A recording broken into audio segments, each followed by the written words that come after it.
যশোদা, দেখো তো এতটা মিহি ঠিক আছে পায়েসের জন্য? দিদি, পরিবারের বাকি সদস্যরা তো এটা খেতে পারবে, কিন্তু গোপালের জন্য বোধহয় এটা আরেকটু মিহি করতে হবে। গোপালের না, জানো তো, মিহি চালের পায়েস খেতেই সুবিধে হবে। আচ্ছা,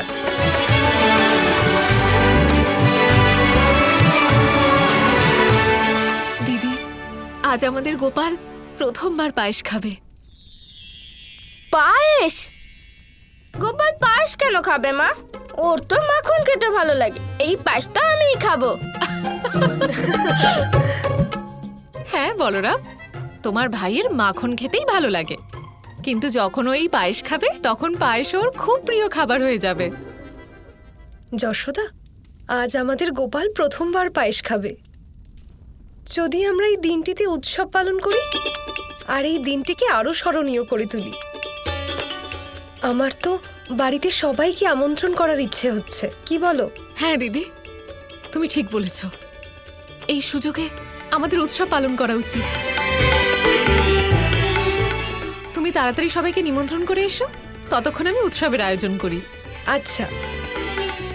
যশোদা, আজ সকাল থেকে তুমি এমন কি কাজে ব্যস্ত আছো? আজ তো ভোজনে সুস্বাদু পায়েসের আয়োজন হয়েছে বাবা। হ্যাঁ আর্য, আজ আমাদের গোপাল প্রথমবার পায়েস খাবে, আর আমরা ঠিক করেছি যে আজকের এই দিনটাকে স্মরণীয় করার জন্য আমরা উৎসব আয়োজন করব, যাতে সবাই উপস্থিত থাকবে। আর আমি সবাইকে আমন্ত্রণ করতে যাচ্ছি।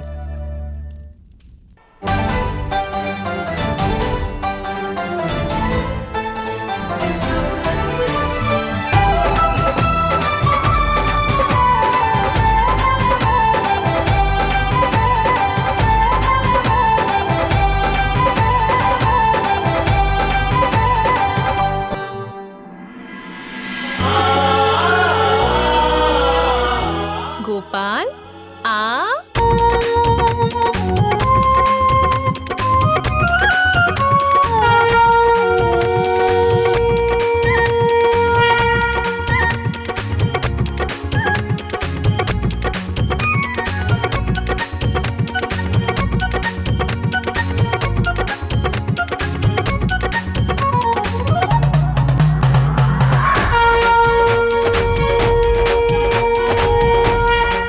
আচ্ছা খেয়ে নে।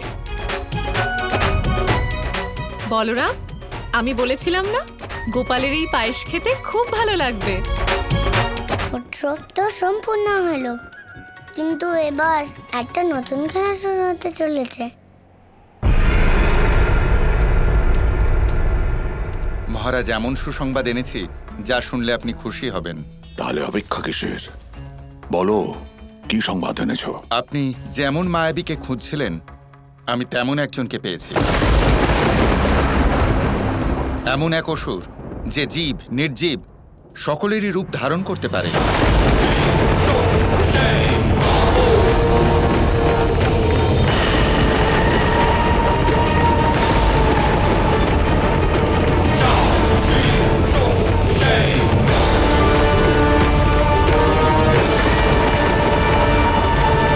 সে কখন কোথায় উপস্থিত থাকবে সে খবর কেউ জানতেও পারবে না।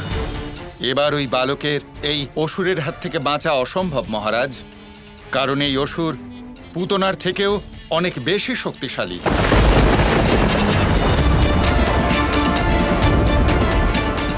এ তো বাস্তবে সত্যি সুসংবাদ অক্রুর। তাহলে প্রতীক্ষা কিসের? ওকে আমার সম্মুখে উপস্থিত করো। অবশ্যই মহারাজ,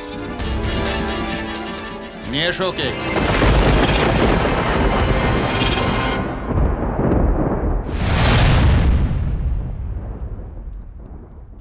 অক্রুর, এমন তো নয় যে তোমার মায়াবী অসুর মথুরাপতি কংসের ভয়ে লুকিয়ে পড়েছে।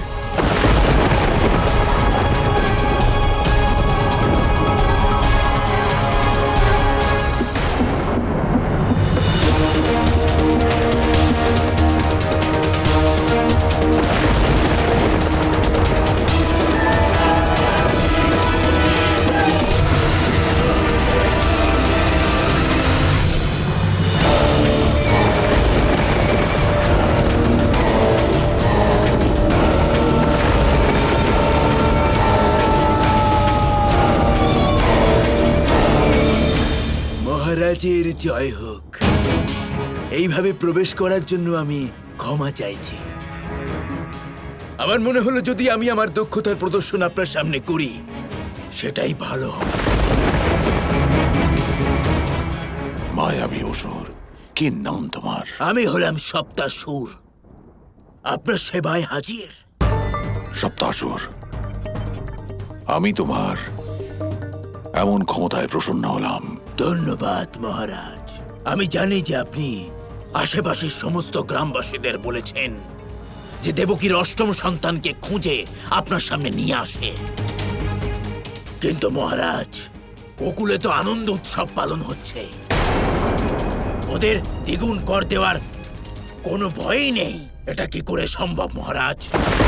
এই মুহূর্তে আমার শুধু ওই বালককেই চাই। একবার ওই বালক আমি হাতে পাই, তৎপশ্চাৎ ওই গ্রামের লোকেদের আমি মহাবলী কংসের এমন ভয় দেখাবো যে ওরা উৎসব করা ভুলে যাবে।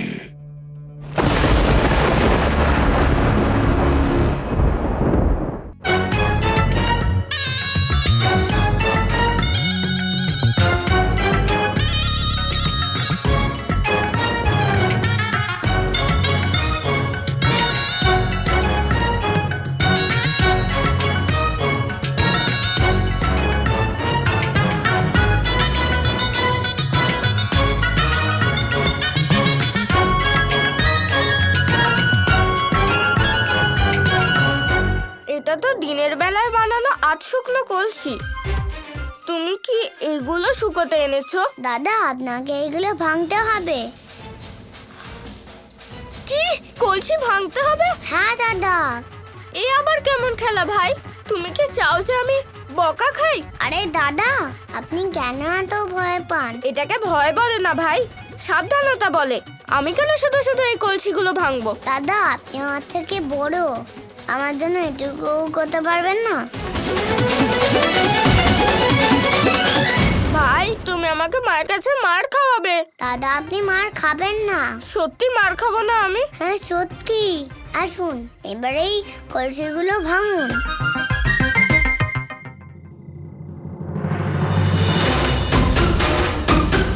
ভেঙে ফেলুন দাদা, খুব মজা হবে। ভাঙুন ভাঙুন,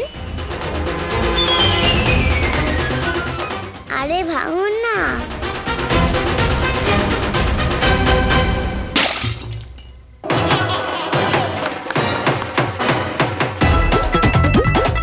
আরো একটা। হ্যাঁ হ্যাঁ, ভাঙছি।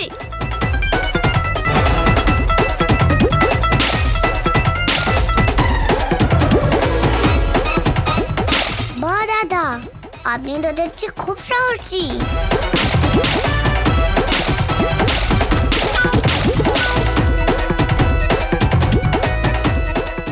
এটাই শেষ কলসি ভাই। এটাও ভেঙে ফেলুন দাদা। ঠিক আছে ভাই। গোপাল,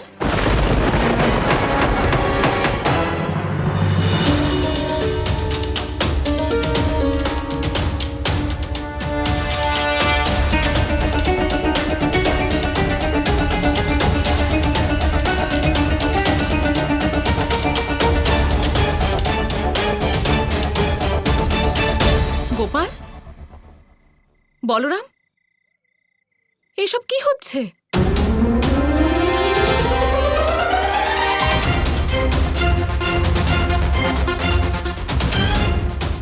এতগুলো কলসি কে ভাঙলো?